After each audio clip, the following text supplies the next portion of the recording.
Hi, everyone. I'm Stacy Sunletter. This is How to Fight CPS and Win, Vincent Davis's show.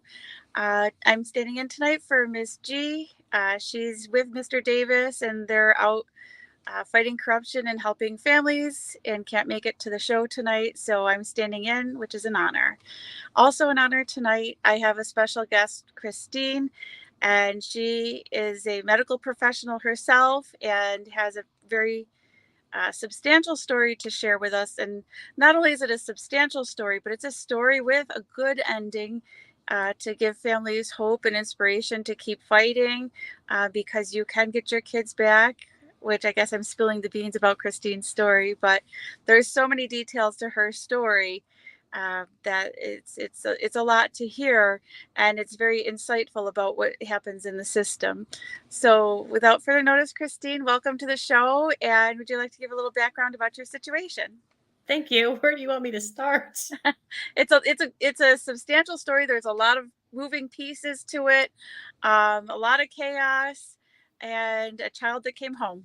You know, And so that's the best part. yeah. And So maybe start with. I guess you were saying that your child was removed because of something minor, like a family squabble.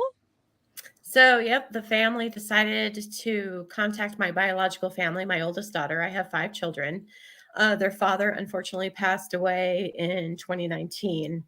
Otherwise, I don't think a lot of this would have happened. But my oldest decided to go searching for answers as far as my biological family that I had not spoken to in over 30 years. And with that came a lot of drama. Um, she felt like she would be better to take care of my youngest child as an older sister of 9 years and contacted DCF. And with that, she even convinced my biological sister to write documents that were false and her ex husband, and everything just snowballed from there. Well, the court doesn't look at anything that they receive, they just automatically claim you're guilty. And it's difficult to find an attorney that will actually give you the evidence, even at adjudication. So I guess my biggest words of advice are make sure you figure out what they have presented at adjudication, because everything at that court hearing could have been completely squashed and it was not. So, unfortunately, because I was not aware of what happened or what they had, my child was deemed in need of care, a sink case. And her sister just literally convinced a 15-year-old girl that everything is okay and I'm going to take you out to eat every day. And it didn't take long. Our parent advocate said it only takes so long before a child's going to want to come home. Um, and she did. But unfortunately, she was taken from her sister's house, who she claimed abuse against, and was put into a foster home. The foster home proceeded to drug her.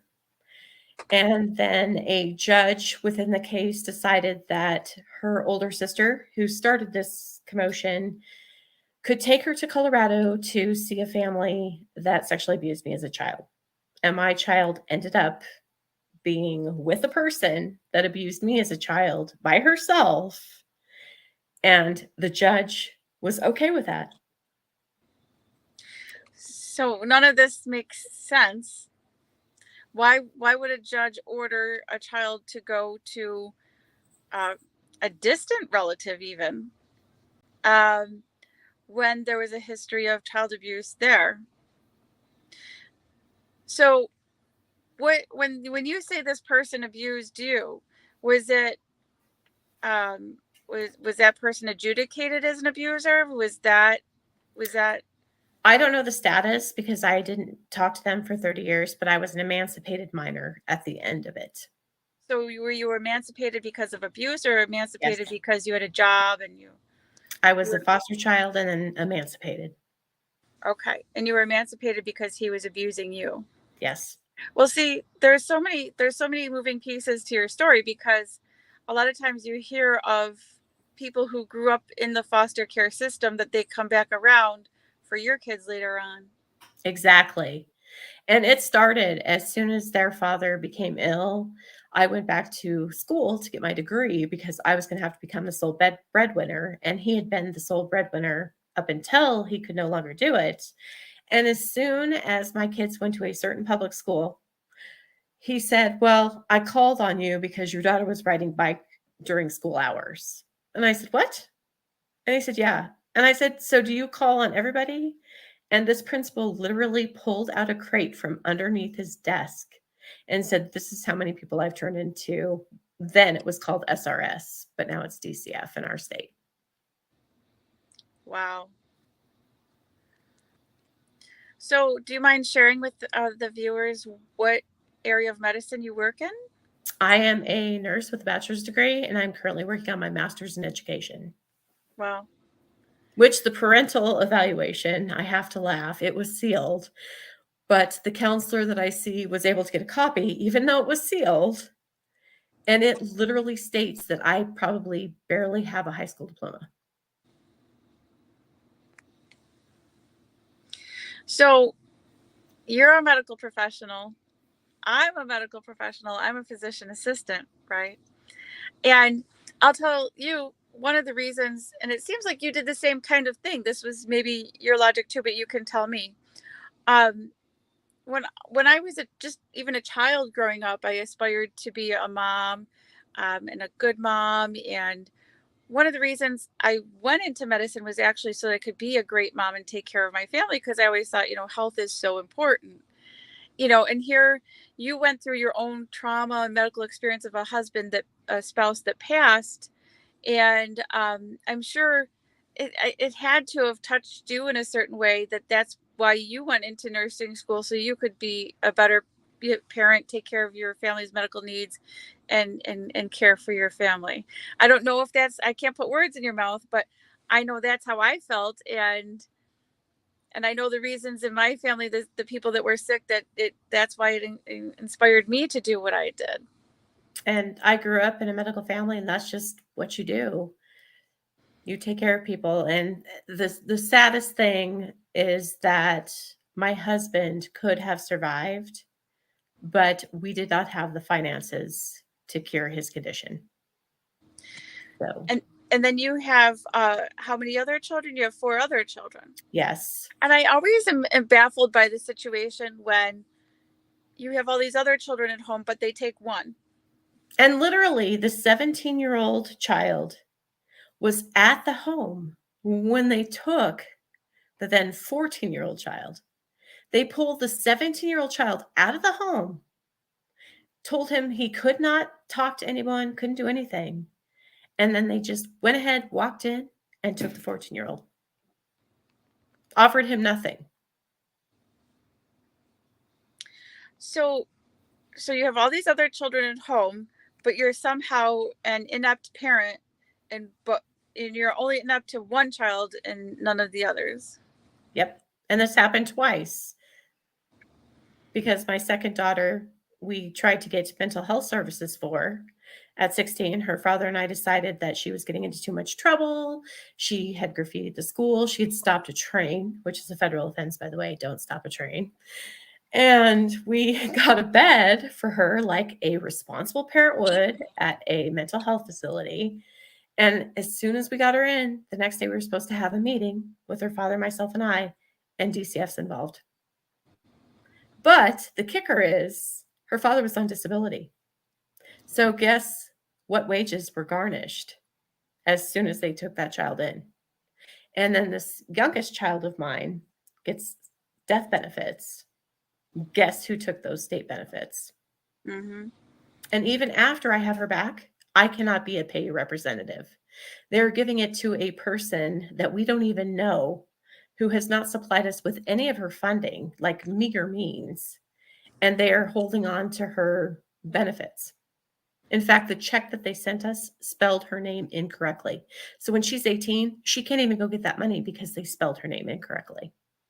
There was another family that I interviewed on this show, just a different segment, but it's all Mr. Davis's shows, um, and the mother got her kids back, but yet even though the kids were in her house and back, they're still garnishing child support from the father's paycheck.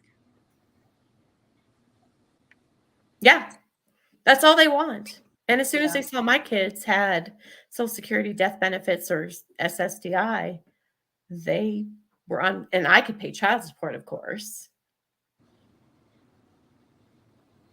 Wow. And there's no fighting it. Like, I've been on the phone with Social Security for days, and there's no answers. There's no one to help. There's no one that wants to touch it.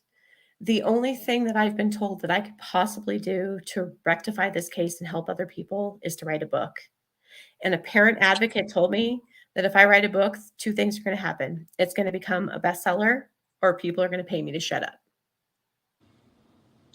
You know, I think Mr. Davis has a service for assisting people to write books on their situation. I saw him talking about it one time, but I don't know anything more than just what I've already said. Um, but if you want assistance, you may want to look into that. I think there's also it's helpful too to have some legal review of this, of anything that you publish, because sometimes when you hit all their sore spots, they get kind of inflammatory. And I talked to my daughter today and I said, you know what? I'm including all of these caseworkers' names. I will change our names, but the judge and everyone else, his name can go in. And I said, how do I put in all of the recorded conversations that have happened with DCF and our contractor here, St. Francis, where they basically condemn themselves. In fact, one of the caseworkers sent me a letter that if you and your attorney have any further questions, I'll be happy to speak with you with our lawyers present. And I kept that email and I'm like, that's all going in the book. So it's really particularly disturbing to me, not only that they sent your child to go visit a complete and total non-relative, I mean, because biologically related, but never, like, not even fictive kin. Like, my children have all had a grandmother that's fictive kin, which is the term apparently. Like, they have a grandmother that they've known and grandfather their entire lives. But to send them to see my biological family that I've had no contact with for 30 years. so that's particularly bothersome. But the other part that's particularly bothersome, well, it's all bothersome, right? But that they medicated her, because you're a nurse, right? And not only are you a nurse, but now you're getting your master's, you said, and you're going to be a nurse educator, which is even higher up. Um, so you want to talk a little bit about the medications that they used and So that when she experience? was taken from her sister finally upon her request, and that's a funny story. She says I can never repeat what she did to get out of there, but it is a very cute story. She was placed in August in a foster home. And by August, September, October, she had gone from no medications whatsoever, none, to October, we're on aripiprazole, Lousbar, clonidine, um, chlor. I can't pronounce the one. It's an antihistamine, a first generation, to control the side effects.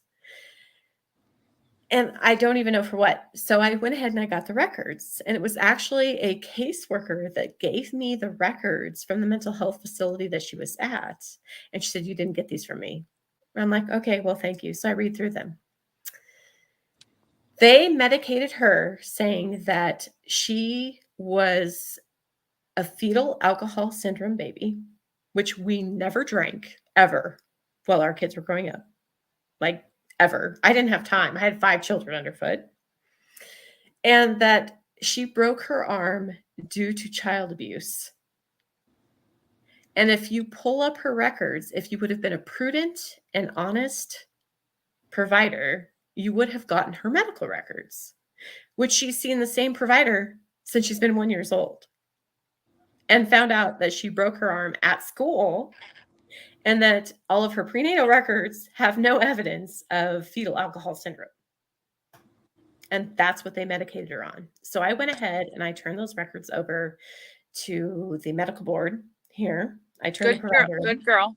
I called the Office of Civil Rights and I said they're committing Medicaid fraud Good for you. because that is not what you do. And I don't know, I'll probably never hear anything back.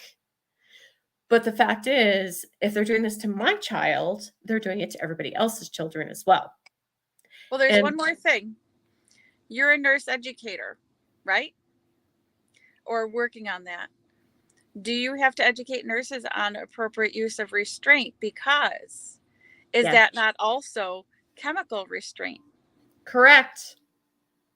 But if you're a foster parent and you want your kid to go to bed at 9:30 at night and not wake up till 9 in the morning, and then you get $1,700 a month instead of $900 a month, Right. why wouldn't you place my child on all these psychotropic medications?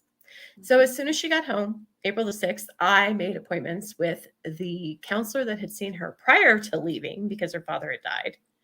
And I also made an appointment with a psychiatric nurse practitioner who I've had to deal with, considering everything we've been through. There were some meds needed. And I took her up there and she said, I don't recommend any meds. And she goes, this is quite the list. Like, this was not warranted at all. Well, so that touches me because they did the same thing to my child. And we were discussing this a little bit before the show. And my ex-spouse is an attorney, and he was an attorney for CPS. And my kids disclosed abuse, sexual. Also, my daughter was repeatedly running away from her father and disclosing strangulation. So they put her on similar medications, Risperdal, Clonidine, a sedative, and a stimulant similar to like Risperdal or Adderall, right? And my child came to my house reiterating the counselor told her that one pill is to stop her from running away. One pill is to stop her from being mad at her father. One pill is to help her sleep at night because she's scared to sleep at his house. And one pill is for her to help her wake up and go to school in the morning. And she, to this day, refuses to take any medication because she's scared. And she's 17, almost 18 now. And she won't take any medication ever because she's so scared because of what happened to her. She was so drugged. She Yep. said, Mom, I felt so drugged at that time. I was afraid I was going to die because I was so drugged. Yeah. And so when I went through that, you went through that, you're a nurse, I'm a physician assistant, we're medical people, we know how wrong this is. And they're doing this routinely. I mean, we're not even in the same state. Nope.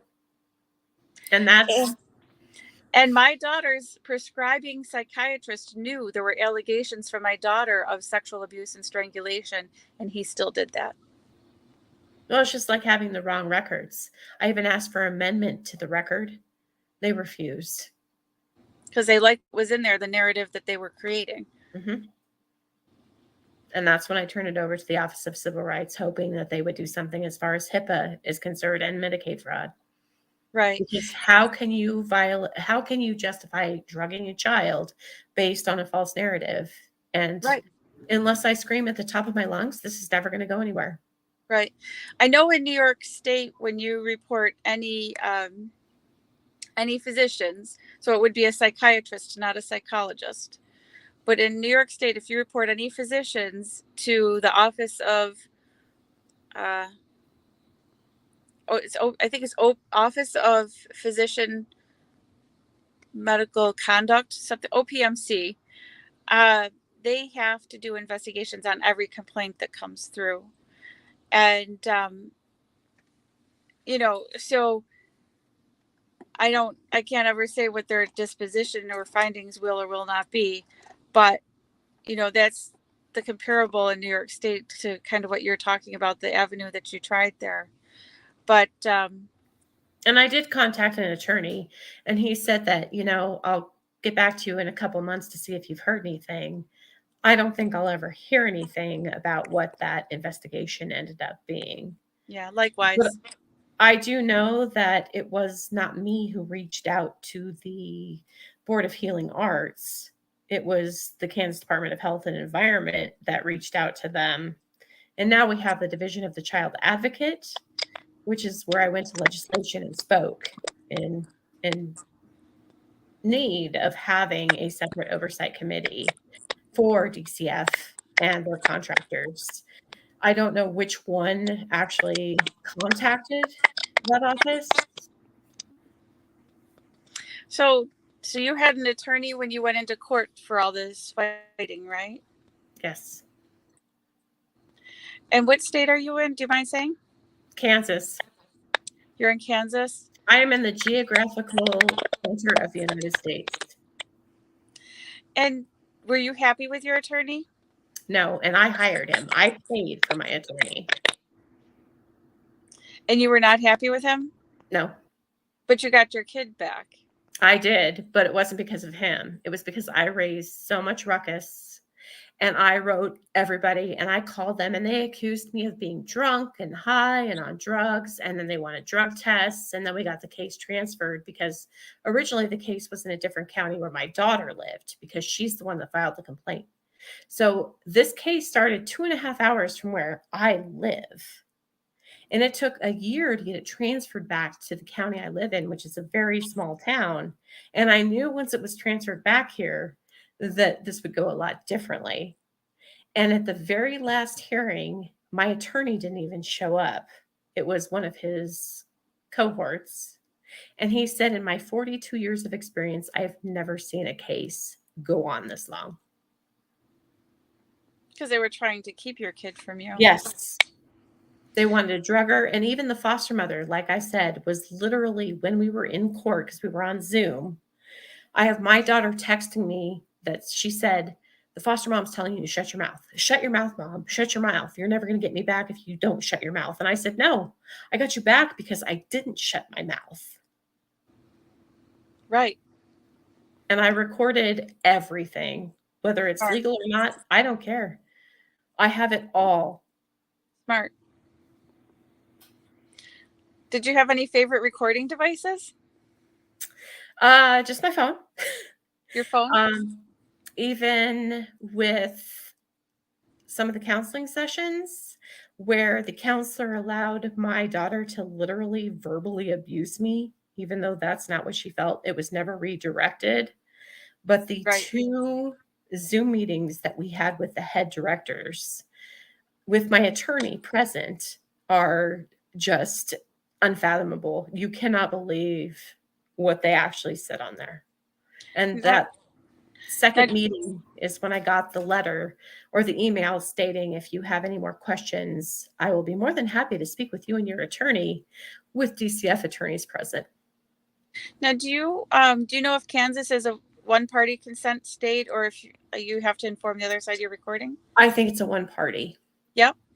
Yeah, that's what we are in New York. But Vincent Davis, his practice is mainly, I think he's licensed in many states, but his office is mainly in California. And California doesn't have the luxury of being a one-party consent state for recording. So And that's nice. Point, I don't care. They have nothing else they can take from me. They have pretty much bankrupted me. I'm going to write my book. I'm putting all their names in it. And what else are you going to do? If nothing else, there's going to be enough people to get the copies of this book and understand. And my daughter even was joking. I said, so how do I put these recordings in a book? And she's like, Mom, you just make a QR code. That's right. Tag order. You know, my kids taught me how to use Apple Pay on my phone. So when in doubt, when you don't know something about IT, ask your kid. I'm like, and once it's out there, you can take it back. Yeah. It's brilliant. And I have nothing to lose. So I was talking to my boss the other day. I'm like, I'm full of anger and rage. There's nothing you can do. Like, I'm going to write this all out so that parents have some avenue to fight this, because in Kansas, I'm hearing the same story over and over. But the problem is these parents are either in poverty or they do have drug issues that they're scared about. I've heard about parents who have gone, they've been told they live in Topeka, but they have to go get a drug test in Kansas City. I'm like, how can you keep a minimum wage job? I was lucky enough, I had the ability to go to the parenting classes that they had at ridiculous times. I was lucky enough to have a boss who said, "Oh, yeah, go get drug tested because we can't wait to see how this turns out." Everybody else doesn't. I did. So I am going to have to pay this forward now and help everyone else who has no voice. You're right. And they literally have no voice whatsoever. And for Yeah, this to happen, I don't know. We seem to be a bit like-minded. So tell me what you think about this. But a lot of times I tell people, when you encounter a situation like this, it's like meeting a bear in the woods, because you're never going to be as big or powerful as the entire system. Their pockets are endless. Their influence is pervasive. And so always, no matter how much money you have, you can be a billionaire and you still don't have as much money and resources as they do. So you're always going to be the smaller guy when you're going up against the system. And like you described, your attorney seemed to be helping the other guys more than you, in right? fact, he wasn't prior. He thought this was a closed and shut case at adjudication, but he didn't disclose to me what evidence was even present at adjudication. So the primary physician that's seen Anne Marie, or sorry, our entire lives, ends up being subpoenaed. And so you're basically led to file no contest to the child is out of my house without my permission. Just as an aside, that's a violation of due process when you don't even know the allegations and things against you so you can defend yourself. Nope. But back to the bear in the woods concept, I always tell people this is kind of like meeting a bear in the woods, because the bear in the woods is always bigger than us. And if you if you do the whole little silence thing and you sit there like a little bunny, you're going to get eaten. Yeah. And if you run, the bear is going to show you how he's bigger than you and chase you and show you he's boss, and you're still going to get eaten. The thing that you need to do is you need to annoy the bear. So you throw rocks at him and you shout at him and you show him that you're going to fight back. And then the bear thinks, well, I could totally still eat this person, but this person's annoying, so I'll go to somebody else and pick on somebody else. That is what happened. In fact, I don't think anybody in the state likes to hear my name. Yeah. Including when I went to legislation. Which is horrific to begin with, because why should your name be a bad name when you did all the right things? Exactly. They're hiding so much. They just take these kids and traffic them out and then keep them. And if they have Social Security or you can pay child support, even better. Because how many times in my career have I seen kids that genuinely need help, families that genuinely need help, that we're mandated to report, and they don't get any help? These kids are still in the same crisis that they were before. So have you found any attorneys in the Kansas area that are reputable for helping in this sort of situation? Nope. I have been the best homegrown / attorney that you can find in the state of Kansas. Yeah. In fact, I've had parents contact me and they're not even aware, because they don't give you the Bill of Rights or the pamphlet, what happens during a SINK case, which was mandated by the lawsuit that was filed against Kansas in 2018 for moving children so much. Never gave it to me whatsoever. And I can literally verify that the genogram that they have you fill out in the beginning of the case, and I'd love to say the caseworker's name because she was out for blood. She wanted to get my nursing license revoked. It took them 7 months to get my unsubstantiated letter to me, but her sister, who reported her, who had or should have been substantiated and runs a daycare, she got hers within a week. Never gave me anything. But in the genogram, it said I was a victim of sexual abuse as a child. and that this is her kin. Her fictive kin were listed on the genogram, and they still allowed her to go and visit this family who bought her lavish gifts. So I have my own reservations about what their intentions were, because I don't know why a 40-year-old male who's not married to a biological sister at 38 is buying a 14, 15-year-old girl a bunch of lavish gifts. So that concerned me. But yet they still sent her to go be with this family that she's never known. So, other than to be really annoying and vocal with all agencies and oversight that you can possibly think of, um, what advice do you have for anyone in your similar type situation? Reach out to your parent advocates. There are a lot of good parent advocates. Kansas has the Kansas Family Advisory Network. They do the best they can. In fact, they've advised me, we don't even know what to do. Like, this was such a gross, negligent failure of our system. And if you can find a parent advocate, do start looking for all of your state laws. But not everyone has those resources or has the means to do it. And they're hard to find. Like, it took me a while to find the Kansas Family Guide on a sync case. It just doesn't pop up in a Google search. So when you say the Kansas Family Guide, is that the comparable, like in New York State, we have the New York State CPS program manual. Are you saying like know the protocol of CPS in your area? Correct. Yep. And Kansas does have a child in need of care pamphlet, but it is hidden. Right. Were mandated during the 2018 lawsuit to pass that out to every parent. That became a sync case, and I never got a copy.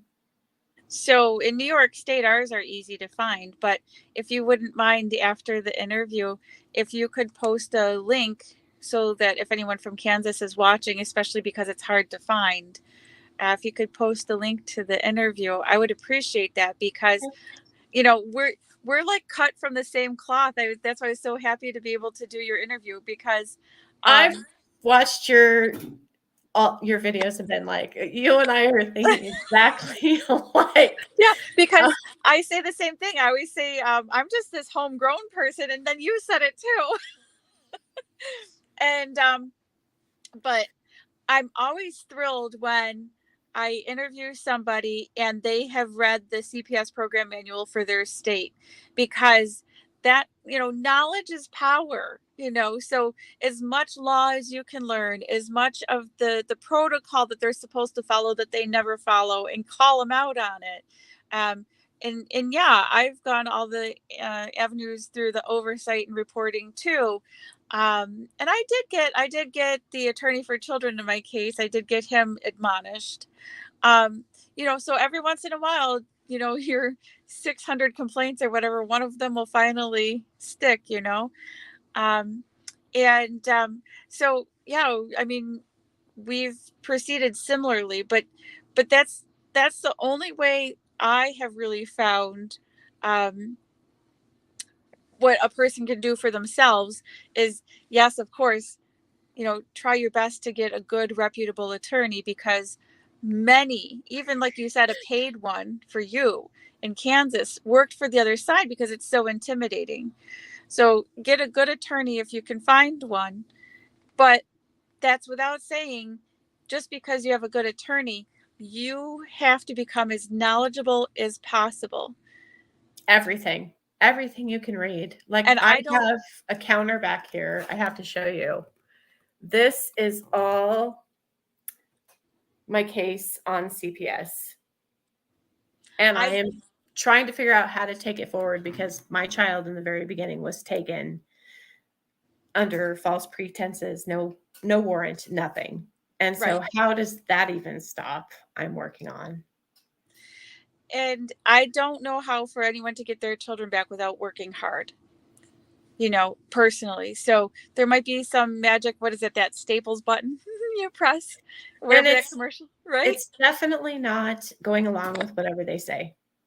Right. Because I went along with everything they said. In fact, one day I wanted to quit. And I had some office moms who said, no, you have to go to this meeting. You have to just go.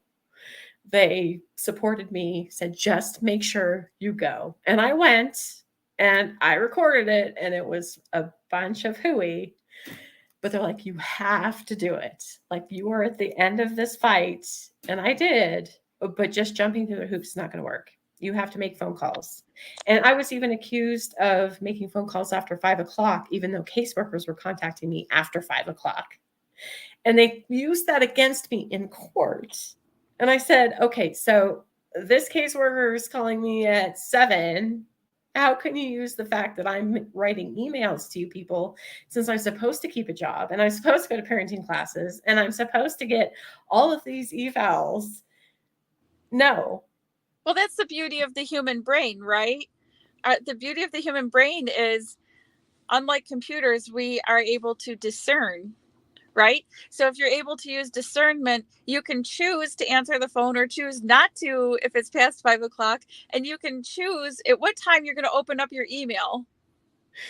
And they figured out they should probably look at my emails. So, right? Just even at the end, right before she came home, the caseworker tried to argue that I missed a drug test. I wasn't drug tested the entire almost year and 2 months at this point. Not a problem. Drug test me anytime.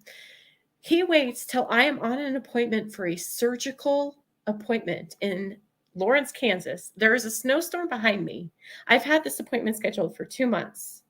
He texts me at 10:30 to go have a drug test at the courthouse, which is 2.5 hours away from where I live. He's like, well, you can stop in Topeka. I'm like, no, I cannot stop in Topeka. It is late. And so he used that against me in court. And I said, fine. So luckily, the case had been moved back to our hometown. And just said, will you take one today? I said, sure. Guess what? Passed it. So then he orders another one, passed it. He orders another one. The judge even told him, we are not your go-between for your contracting agency, St. Francis, and the court. Because I showed up and they couldn't drug test that day. And I said, okay, so judge, I'm here. She says, your presence is noted and we are not the go-between. Aw. Well, bless your heart that you got a good judge there, that stood up once in a while. It's hard. I see so many times that, I can't believe that all these people are bad. I think many are, but I think many go along because they feel that they're so small compared to the big bear, and they're afraid to do the right things. And our district attorney didn't want her to come home. They wanted to order aftercare. So she came home April 6th.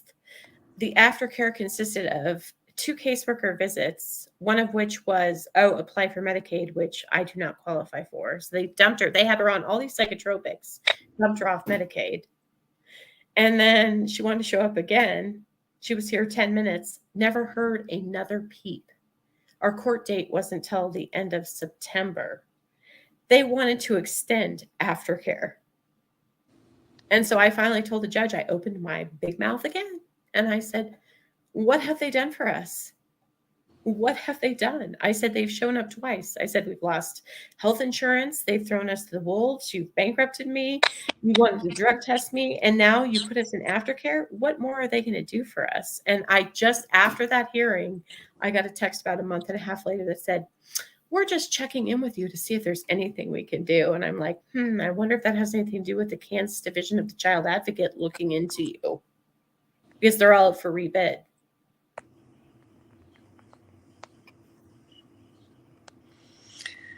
Now, obviously, your daughter's been through a lot in a short period of time. A lot.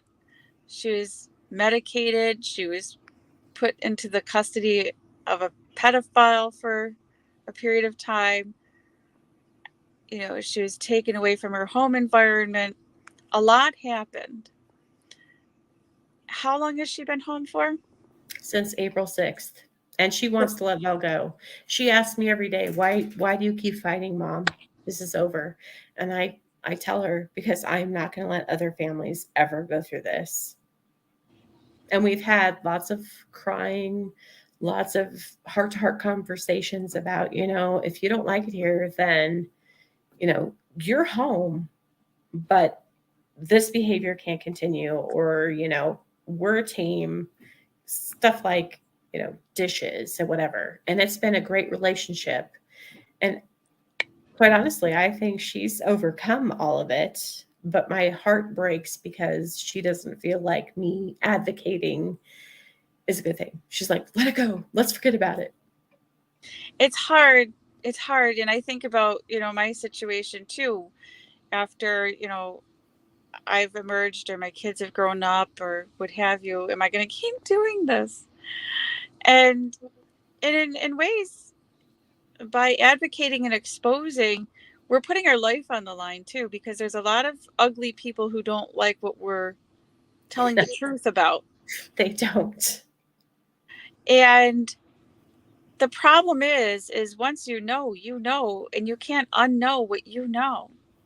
And there was a part of us that was at one time naive, and we knew what that life was like, and then can understand how other people who haven't been through these experiences would be similarly naive, and not sharing our story to those people then makes them vulnerable.